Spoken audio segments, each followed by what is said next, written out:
Assalamualaikum warahmatullahi wabarakatuh. Selamat pagi dan salam sejahtera untuk kita semua. Teman-teman, kali ini kita akan belajar banyak tentang akuntansi manajemen. Nah, sebelum saya mulai untuk perkuliahannya, saya pimpin doa dulu agar ini semua berjalan lancar. Berdoa mulai.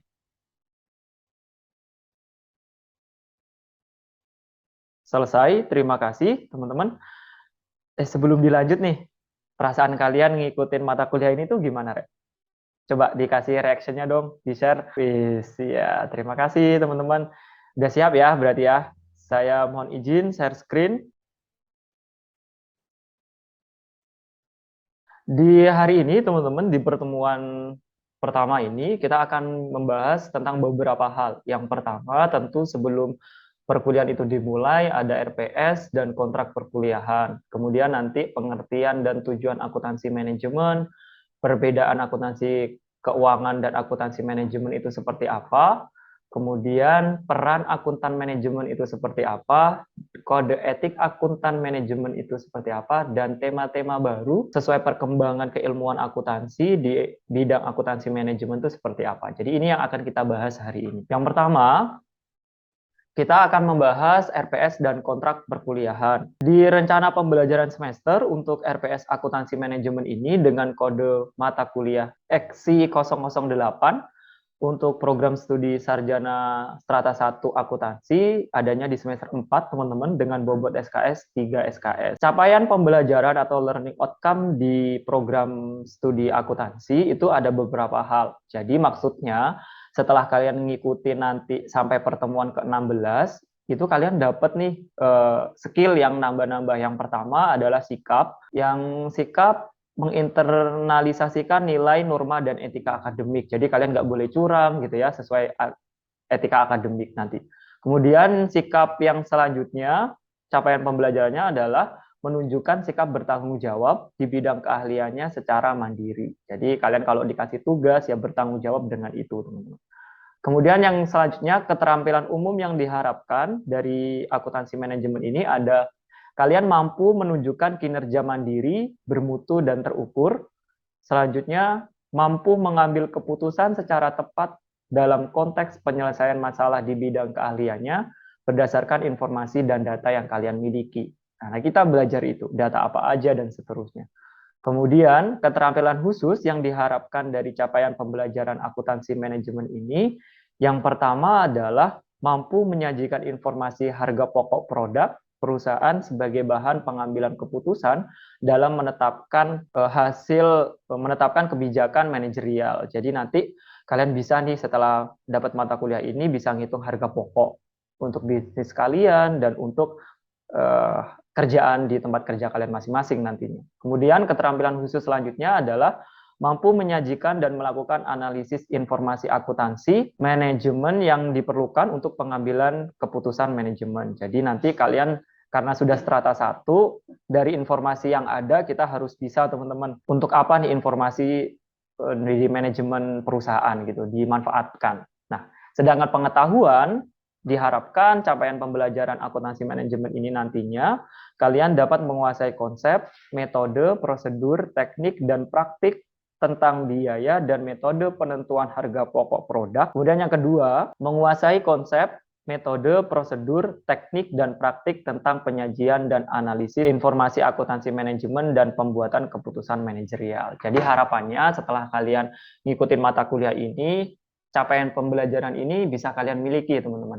Nggak hanya keterampilan, pengetahuan, tapi sikap kalian juga berubah ke arah yang lebih baik. Seperti itu. Akuntansi manajemen itu selama nanti 16 kali tatap muka, 16 kali pertemuan, itu capaian pembelajaran atau learning outcome-nya ada beberapa bab ya yang akan kita bahas. Ada ruang lingkup akuntansi manajemen hari ini, kemudian konsep, klasifikasi, dan perilaku biaya, activity based costing, kemudian ada biaya standar, pelaporan segmen, biaya volume dan laba, kemudian keputusan taktis, biaya kualitas dan produktivitas, sampai nanti di yang terakhir ada konsep balance scorecard. Inilah yang menu-menu yang akan kita bahas nanti selama 16 kali tatap muka itu, teman-teman. Jadi masing-masing bab nanti mempunyai capaian pembelajarannya sendiri-sendiri ya. Itu ada kode-kodenya sesuai yang saya jelaskan sebelumnya. Kemudian mata kuliah akuntansi manajemen ini bertujuan untuk memberikan dasar terhadap pemahaman pentingnya akuntansi manajemen pada suatu organisasi. Hal ini akan mencakup perencanaan, controlling, kemudian decision making. Selanjutnya, topik akuntansi manajemen yang akan kita bahas sesuai yang saya jelaskan tadi ada 9 bab yang diakhiri dari balance scorecard. Dengan pustakanya nanti ada Hansen Mowen tahun 2012. Kalian boleh pakai itu nanti sebagai buku wajib. Kemudian Siregar, Bambang, Dodi, Eko, dan Frasto tahun 2013. Kemudian yang ketiga adalah artikel-artikel ilmiah yang terbaru yang mutakhir di jurnal-jurnal ilmiah bereputasi. Ada jurnal nasional maupun jurnal internasional. Itu ya bahan yang akan kalian gunakan teman-teman. Jadi ada 9 bab yang saya sarikan dari 2 buku dan ditambah dengan jurnal-jurnal ilmiah baik nasional maupun internasional. Selanjutnya metode pembelajarannya nih, karena kita blended learning, ada kita nanti online, ada daring, kemudian ada offline juga nanti. Jadi ada 2 blended gitu ya teman-teman ya. Pendekatan pembelajaran yang akan saya gunakan untuk mata kuliah akuntansi manajemen ini yaitu Student Center Learning atau SCL. SCL ini berarti kalian, teman-teman mahasiswa ini adalah pusat dari pembelajaran ini.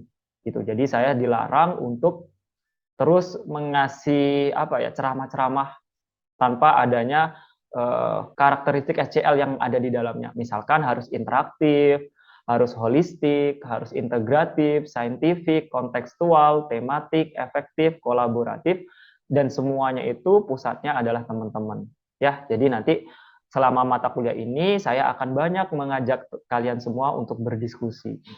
Metode pembelajaran yang saya gunakan nanti ada diskusi kelompok, simulasi, ada studi kasus, pembelajaran kolaboratif, pembelajaran kooperatif, pembelajaran berbasis proyek. Jadi nanti ada proyeknya, teman-teman. Kemudian ada pembelajaran berbasis masalah. Itu yang akan kita gunakan nanti metode pembelajarannya. Kemudian untuk media pembelajarannya, kita pakai tentu Zoom meeting ini. Kalau kita pas daring seperti itu, kemudian whiteboard kalau kita sudah berada di kelas. Kemudian saya gunakan LMS dan Google Classroom untuk share materi dan diskusi kita dan lain-lain. Proyektor juga kita gunakan sebagai media pembelajaran ketika luring gitu ya, bukan daring. Ini teman-teman metode pembelajarannya. Kemudian ini yang paling banyak ditanyakan mahasiswa nih. Jadi mohon maaf saya ini tak tampilin rubrik penilaian akhir saya. Jadi ada beberapa hal teman-teman, ada tugas, ada kehadiran, ada keaktifan, kemudian ada UTS, UAS gitu ya. Semuanya ada nilainya masing-masing. Untuk tugas itu 15% teman-teman, untuk kehadiran itu 20%, kemudian keaktifan 20%, kemudian untuk UTS 20%, UAS 25%. Ini bahan saya untuk menilai, mengevaluasi teman-teman semua. Jadi nanti dapat nilai A, B, C, D, E, T, itu dapat dari mana? Dari nilai rata-rata dari atas sampai bawah tadi. Penilaiannya mulai dari tugas, keaktifan, sampai UAS ini. Gitu. Sudah selesai terkait pembahasan untuk RPS. Barangkali teman-teman ada yang ditanyakan, silakan. Terkait dengan RPS tentang metode pembelajarannya, saya masih agak bingung, Pak. Boleh dijelaskan kembali nggak, Pak? Mohon maaf, Pak. Oke, untuk RPS-nya, teman-teman, ini mohon izin. Jadi, pembelajarannya nanti blended learning ya, Solihin ya. Jadi, kita ada masuk di kelas untuk yang luring dan daring gitu, kalau pas daring. Nah, untuk kontrak perkuliahannya sendiri, ini udah ada di ini ya teman-temannya, Google Classroom kalian. Jadi udah ada semua, mulai dari kontrak perkuliahan, kemudian modulnya semua ada di sini. Nah, kalau yang saya tanyakan tadi, mungkin tentang kontrak perkuliahan ini ya. Jadi kontrak perkuliahannya seperti ini, seperti yang saya jelaskan tadi. Jadi kita blended learning, dan ada proyek gitu Solihin. Proyeknya ini ya di pertemuan ke-14 sampai 15 teman-teman, karena berbasis proyek, jadi kalian nanti bikin grup kelompok seperti itu, satu kelompok 4 mahasiswa, yang diobservasi adalah teman saudara-saudara kita yang punya UMKM. Jadi nanti kalian bisa ngasih value ke mereka. Oh, bikin HPP tuh, ngitung HPP tuh kayak gini, seperti itu. Mungkin seperti itu, Solihin. Bagaimana? Mungkin sementara untuk pertanyaannya cukup dulu. Sekian teman-teman RPS-nya. Kita lanjut dulu ke materinya. Kalian nggak ngantuk kan ya? Untuk bab pertama ini akan saya sampaikan tentang ruang lingkup akuntansi manajemen. CPL yang diharapkan sesuai dengan kontrak perkuliahan dan RPS tadi ada S8 ya, mengintegrasikan nilai norma dan etika akademik. Jadi kalian harus jaga etika. Setelah dapat materi ini nanti kalau misalkan dapat tanggung jawab, ya bertanggung jawab dengan yang dikasih gitu ya. Kemudian mampu mengambil keputusan, kemudian mampu menyajikan dan melakukan analisis informasi akuntansi manajemen yang diperlukan. Kemudian yang terakhir menguasai konsep, metode, prosedur, teknik, praktik tentang penyajian dan analisis informasi akuntansi manajemen. Jadi itu CPL yang learning outcome-nya yang harus kita miliki nanti setelah mempelajari bab ini, teman-teman. Kemudian kemampuan akhir yang diharapkan setelah mempelajari bab ini, teman-teman diharapkan bisa mampu menjelaskan ruang lingkup akuntansi manajemen itu apa aja. Kemudian kalian juga diharapkan mampu menganalisis apa bedanya akuntansi keuangan dan akuntansi manajemen. Ini yang goals-nya kita nanti ya. Apa itu akuntansi manajemen? Ada yang udah baca nggak sih, teman-teman? Akuntansi manajemen. Kira-kira gambaran kalian gitu, ini akuntansi kok dicampur manajemen ya jadinya. Itu gimana? Ada nggak yang ingin share dulu? Akuntansi manajemen tuh, kalau kalian dengar kata ini tuh apa nih yang ada di persepsi kalian? Ada nggak yang ingin berkomentar? Oh, Nur Aini Salsabila, boleh silakan di-unmute dulu. Oke, mungkin yang saya ketahui akuntansi sendiri kan tentang hitung-hitungan nih Pak, dan dicampurkan sama matkul manajemen. Mungkin nanti pembahasannya ke perhitungan perusahaan, seperti perhitungan perusahaan manajer dan lain-lainnya. Mungkin seperti itu Pak, yang saya ketahui. Oke, terima kasih. Jadi benar sih kata Bila tadi, ini akuntansi ditambah manajemen gitu ya. Lagi-lagi ujungnya nanti angka-angka gitu teman-teman. Cuma di akuntansi manajemen ini bedanya dia nggak hanya informasinya nggak hanya berupa angka, kadang kepuasan pelanggan gitu-gitu. Itu juga diperlukan di sini untuk evaluasi ke pihak manajemen seperti itu. Jadi akuntansi manajemen itu teman-teman proses untuk mengubah kejadian ekonomi menjadi suatu informasi untuk pihak internal perusahaan dalam melakukan planning, kemudian controlling, dan decision making. Jadi kayak gitu. Akuntansi manajemen ini proses mengubah kejadian ekonomi. Jadi kejadian ekonomi itu macam-macam ya.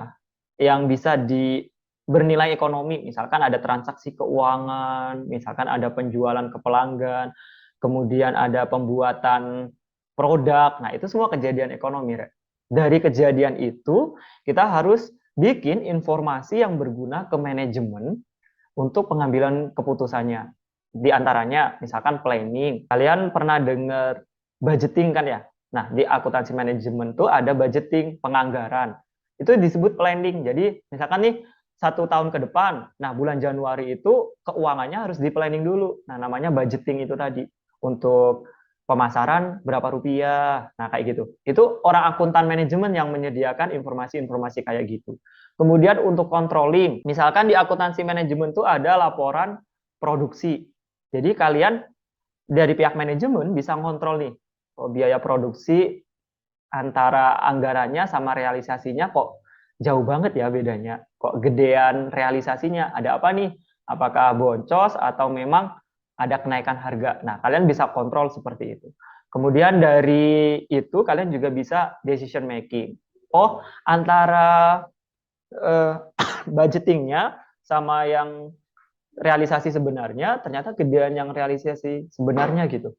ternyata apa-apa naik misalkan, kemudian produk yang bagus itu harganya tinggi sekarang bahan baku, maka kalian bisa menentukan keputusan dari sana, teman-teman. Jadi akuntansi manajemen tadi ya, mengubah informasi dari kejadian ekonomi menjadi sebuah informasi yang digunakan untuk internal perusahaan, Rek.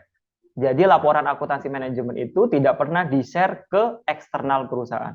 Karena ini kayak dapurnya perusahaan gitu loh.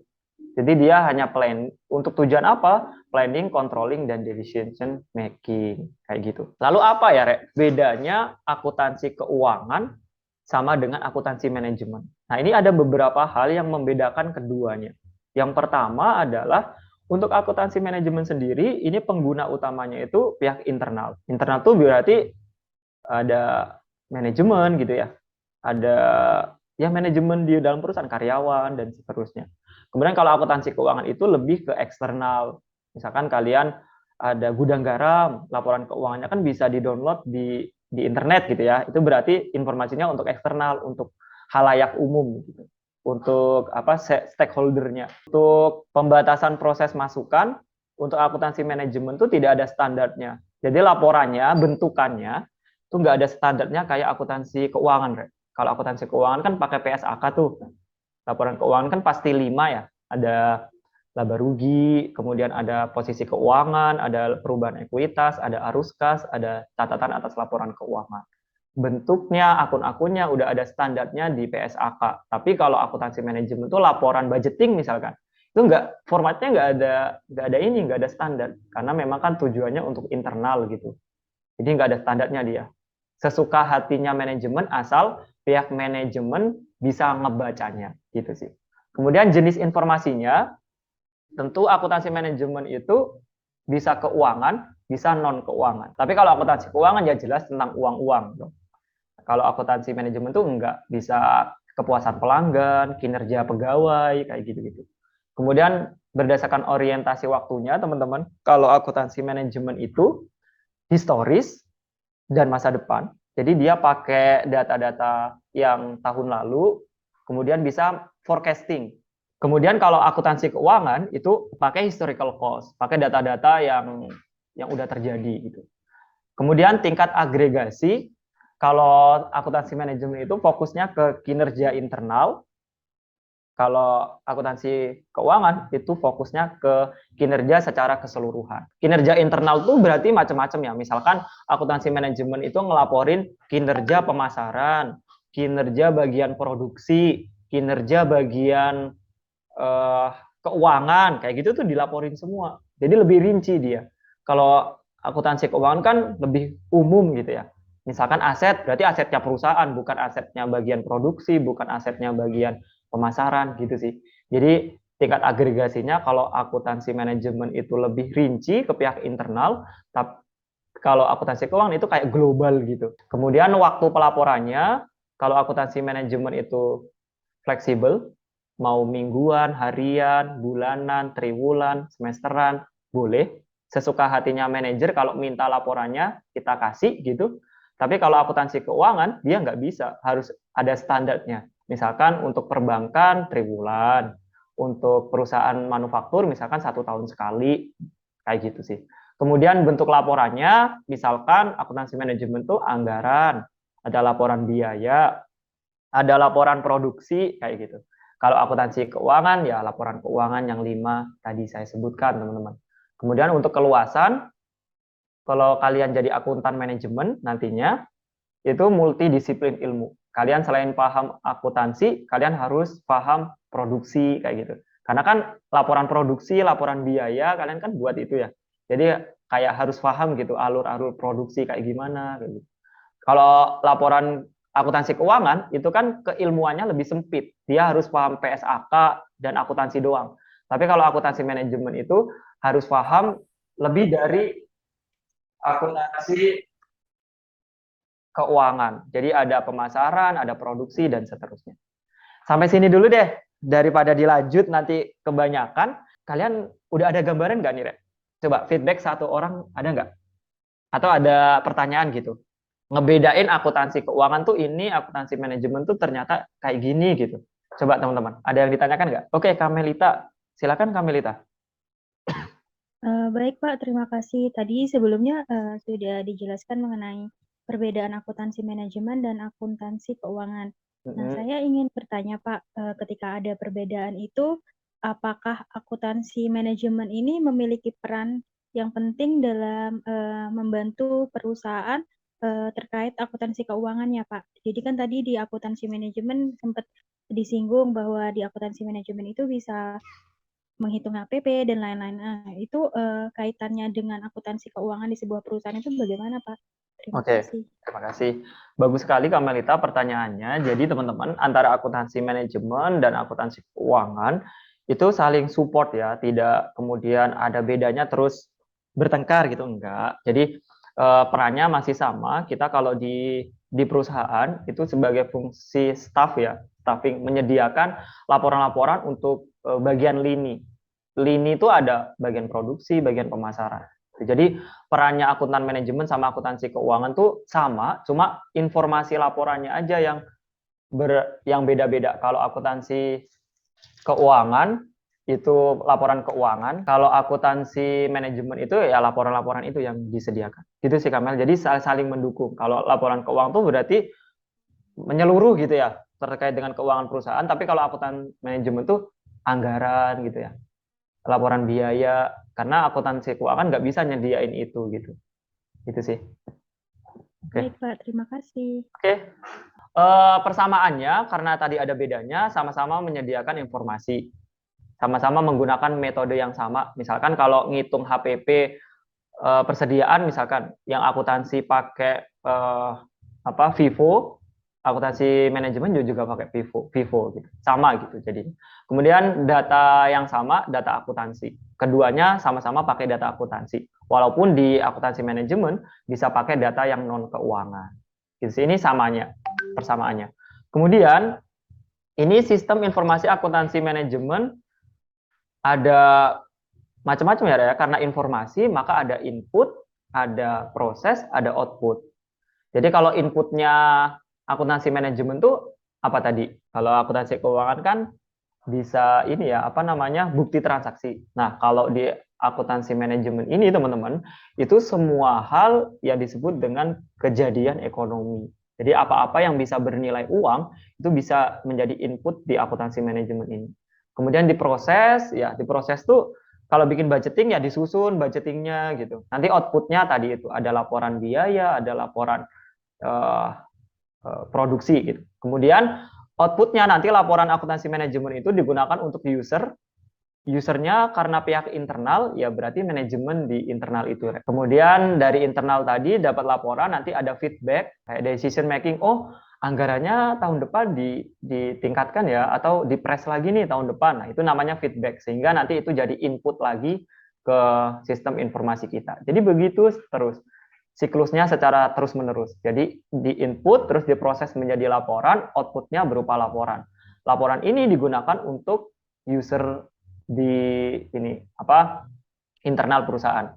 Usernya nanti ngasih feedback, oh laporannya kurang begini, oh kita udah sepakat misalkan anggaran pemasaran kita perkecil lagi gitu misalkan. Nah itu feedback namanya. Nanti jadi input lagi untuk penganggaran tahun depan. Begitu seterusnya. Itu namanya sistem informasi akuntansi manajemen. Nah tadi yang ditanyakan Kamel, peran akuntan manajemen itu ada dua ya. Ada di struktur organisasi, ada di penjaminan mutu. Kalau di struktur organisasi itu berfungsi sebagai fungsi staff karena kita nyediain laporan keuangan. Kalau penjaminan mutu itu untuk memperbaiki berkelanjutan tadi. Misalkan anggarannya udah bagus nih tahun ini, ada kekurangan ternyata di lapangan, maka selanjutnya akan diperbaiki lagi. Jadi ada penjaminan mutu di sana, ada perbaikan secara berkelanjutan. Gitu teman-teman. Kemudian ini kalau kalian nanti jadi, Pak saya ingin loh Pak jadi akuntan manajemen gitu, nggak hanya ngurusin laporan keuangan. Nah kalian bisa gabung di Institut Akuntan Manajemen Indonesia atau IAMI. Mereka adalah anggota organisasi profesi seperti itu teman-teman. Yang di sana ada kode etiknya, ada kompetensi, ada kerahasiaan, ada integritas, ada objektivitas, dan resolusi konflik etika. Jadi kalau kalian jadi akuntan manajemen, kode etik ini yang harus kalian miliki. Kalian harus berkompeten di bidangnya. Kalian harus menjaga kerahasiaan perusahaan, karena kan akuntan manajemen itu untuk pihak internal, harus berintegritas, harus objektif, dan nggak boleh ada konflik etika di dalamnya. Kemudian, ini terakhir, tema akuntansi manajemen. Yang pertama, perkembangannya itu ada activity based costing. Dulu kalau ada nggak yang bisa ngitung HPP? Biasanya total biaya dibagi apa, teman-teman? Biaya produksinya 1 juta, menghasilkan 1000 unit. Nah, ngitung HPP per unitnya gimana? Izin menjawab, Bapak. Mungkin untuk HPP-nya itu adalah total biaya dibagi dengan 1000 unit tadi, Pak. 1 juta dibagi 1000, jadi 1000 gitu ya. Nah, mungkin yang lama seperti itu, Rek. Jadi, pembaginya itu adalah masih drivernya itu masih output-nya itu. Output, produk gitu. Nah, tapi kalau activity based costing, satuannya itu nggak harus output kayak tadi itu. Nah, itu nanti akan kita bahas di activity based costing dan activity based management. Ini yang saya tampilkan adalah jurnal ilmiah dari Scopus Q3, bisa kalian baca-baca. Sudah saya kirim di Google Classroom kalian masing-masing. Kemudian yang kedua, tema yang terbaru, nanti bisa nih skripsi kalian bisa pakai ini. Ada value chain, ini juga Scopus, the case for value chain resilience. Jadi value chain itu gimana nyiptain suatu produk, tapi kita ngasih value added mulai dari beli bahan baku, proses produksi, sampai ngirim ke konsumen. Jadi semuanya nggak boleh ada yang miss gitu. Misalkan ada produk gagal, itu nggak boleh. Itu namanya value chain, right? Kita memperhatikan prosesnya, mulai dari beli produk, bikin produk, sampai mendistribusikannya ke pelanggan, bahkan sampai jasa untuk garansi-garansi itu. Itu namanya value chain rangkaiannya. Nah, itu tema-tema baru di akuntansi manajemen, teman-teman. Mungkin itu yang bisa saya sampaikan. Coba, kalian ada pertanyaan nggak dari apa yang saya sampaikan tadi? Silakan. Atau langsung ke sini nih, refleksi. Coba, apa yang teman-teman dapat ketika udah nyampe di akhir bab ini gitu? Coba, bisa angkat tangan dulu, teman-teman. Silakan. Silakan, teman-teman. Ada nggak yang ingin share dulu nih, pengalaman belajarnya hari ini? Di bab 1 akuntansi manajemen. Ya, Kamel, silakan Mel. Baik Pak, mungkin kalau dari saya pribadi untuk akuntansi manajemen setelah dapat mata kuliah dari Pak Iqbal, saya tuh mendapat seperti pencerahan gitu Pak, kalau misalnya lagi belajar bisnis, karena kan selama ini kita tuh kayak menghitung akuntansi keuangannya aja gitu Pak, tidak kurang terpikirkan mengenai akuntansi manajemennya. Jadi kayak setelah saya mendapat materi kuliah dari Pak Iqbal, saya tuh tahu bahwa di bisnis itu atau di perusahaan juga penting terkait akuntansi manajemen dan juga perbedaannya dengan akuntansi keuangan gitu Pak. Oke, Kamel sudah bisa membedakan Mel sekarang Mel? Ya bisa Pak. Oke, terima kasih. Ada lagi teman-teman? Oke, Bila, silakan Bila. Mungkin tadi yang bahas tadi kayak perbedaan akuntansi keuangan sama akuntansi manajemen tuh kayak akuntansi keuangan tuh untuk bisa dibuka nih sama pihak eksternal. Terus yang ke akuntansi manajemen ternyata itu cuman bisa untuk internal. Gitu sih, Pak. Oke, jadi udah tahu bedanya ya Bil ya. Jadi Ya. ternyata admin tuh dapurnya kita gitu, ini rahasianya kita gitu, nggak boleh orang tahu sih. Nah, mungkin itu teman-teman pembelajaran kita sinkronus hari ini dengan saya, ada dosennya gitu ya, itu disebut sinkronus. Nanti ada pembelajaran asinkronus, kalian bisa belajar sendiri melalui modul dan bahan-bahan diskusi atau studi kasus yang sudah saya kirimkan ke Google Classroom masing-masing gitu ya. Jadi kalian tetap belajar, semangat, dan ingat konsep belajar itu adalah hidayah. Jadi kalau misalkan teman-teman belum paham hari ini, tidak apa-apa, tapi nanti setelah kelas dicoba sendiri, belajar lagi, siapa tahu Tuhan menghendaki itu masuk ke kita gitu setelah dibaca kedua kalinya dan seterusnya. Terima kasih teman-teman, semoga bermanfaat. Mohon maaf apabila ada kesalahan. Saya Eri, selamat siang. Assalamualaikum warahmatullahi wabarakatuh. Waalaikumsalam warahmatullahi wabarakatuh. Waalaikumsalam warahmatullahi wabarakatuh. Terima kasih.